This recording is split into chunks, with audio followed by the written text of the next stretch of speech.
खाली हिंगोन सिगा ngasi lakpado ground da chele do alu ka bi khra na tengnou pai re aina yot pai yam sena rudraksh pa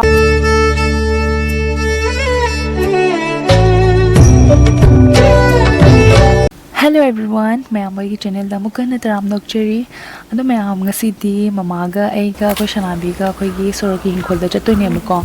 ado hingkhol se am sathina kuire bako aidi chattaba kaigina degi classes su lebanina matam do phangde ba kya chatpagi ado handakti classes su off lebanina dugagi akoi shanabigi tuition su ngasi leitabani na aiga sanabiga akoi mamaga khoigi soroki hingkhol se chattoine bako ado mama di hana chakhat khreba do sanabiga aiga hujik chatli ado hingkhol da chatlaga haidi hizak na pi kyam thare thadribado mayam da dum yenghanjarake bako ado yengminarse ko ado mayam sina akhoi khungi maning lakai mahadev ki mandir ne bako ado sidai sida mang da uriba sarik ka gate ka se akhoi gi akhoi papa na ko haidi lai gi damakta kacha bane bako sida mamang dana bypass road leire nukai sida na akhoi khungi maning lakai thong ne ba do sigi thong se lang thoga mayangi khun phangdoi ne ba Zine se se ya Thawa se lebu phaja beng Is ngan tho e he Sikna khoi hi mon ema hana ki sidi hang ine ma bhajan Yam do se na khoi hi hingon macha ado handa ke poche sidi yamna thaba hogatri ba khara thaba udi hogatle ado do pan re ba chaw re ba ko ado mamang chehi da yam sathina phajana pale ado handak ti yam manjan da ba phajan da ba mai to ina trama ma ka matam da pala kani wow haure se haure natte haure mare si phajiye sathina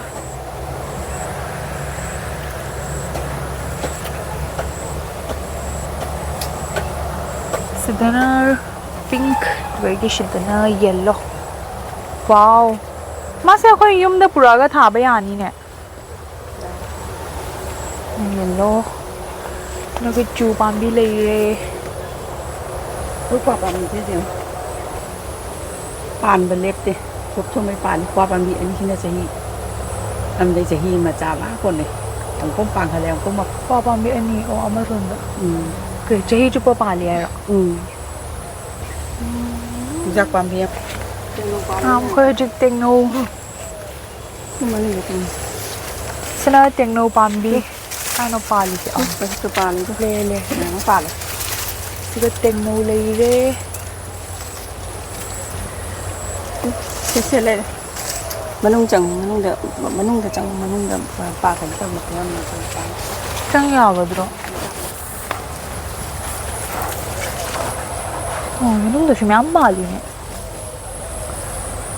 sida tengnou myam leire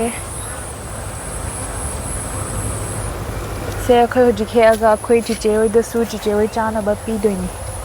chiche oi chana ba pi doina tro chiche chana ba hek hojik he khrani che ga mu ko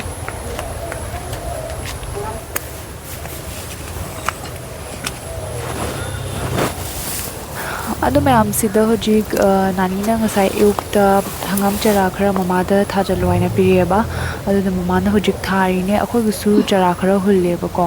ado ti son side ta lei khre ado do ai utlak pa do ngam dre ba ko leire myam wana da sida chen be chat ba do ground da chele do nong chura di sorok ta ade siga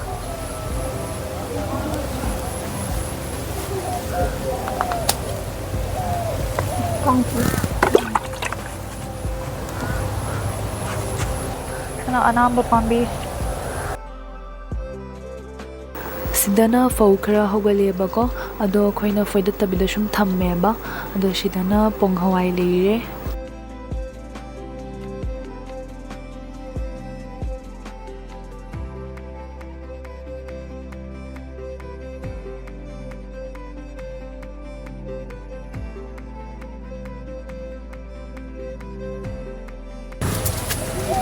ha là cái jam pa là mình chỉ biết uống được cha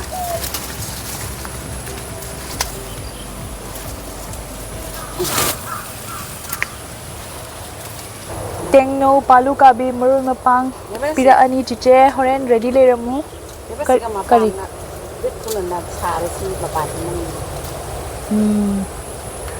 su mapan atei su mapan myam sarai su tengnou mapan myam sarai अरे ये शनि ने जाना तो sida su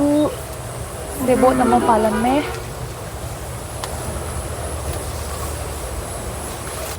sena palu kabi leire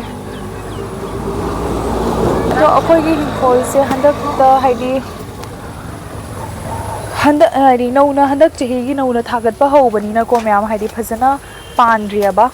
अदो सिदसु कका खरा दुम थारे दोगी सिगी लेबाक सिजो हंदक नौना थोनबनीना ने पचै से का हेना थाद्रियबा ममांग चहीददी हम साथीना पाले हंगाम कई कई रे हम फरे दो हंदकती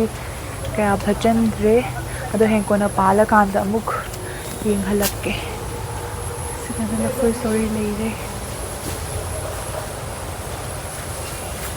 गे सिगी मसांग सिना अखोइगी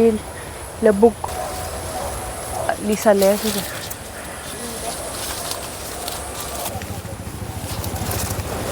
पामिन जामिन लेरे सिदा हजिकी अहेक पे टेंगनो दो सिदा लेरे में अदसु अखोइगी पापागा मेगीगा लाई मैगे पापा सनाबीगा आइगा लेरे अखोइगी खाली हिंगोन सिगा ngasi lakpase मैम अखोइ हजिक हलनी Kenapa sih Pai? Oh.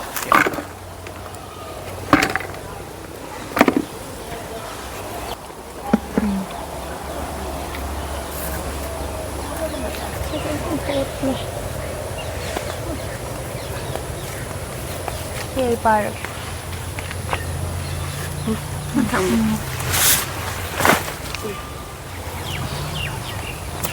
Lore na tro. Lore. Te không ra lagi deh. Không rất là phù rồi. Mà phù nó tầm cần với dầm. Ma'am खोई हल्ले हजिक सनाबीना टेंगnou पाइरे अइना योट पाइरे पाइरे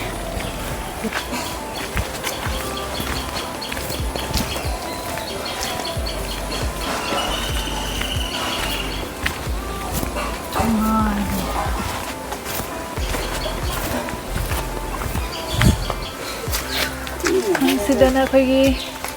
युमगी क्वा मुल्ले खरा पाले अदुगे सना खोई पना पाम्बी खरा पी बको चाउ सना ऑल स्पाइस मनाने जांग थोंग बको पदा मना से हापदी मनम सुन शिदुए महाउ सु हेंगत लेबा सना दालचीनी पाम्बी नोंमे एडी उचेत लो बयाने मना दरोई सु चाउ रे खरा चाउ खतले सेना रुद्राक्ष पाम्बी ने मपान सु साखरे रुद्राक्ष याउग्रे रो पानग्रे तो मथंग पालकपा कांदा मुग येंगहलक्के साथ लोने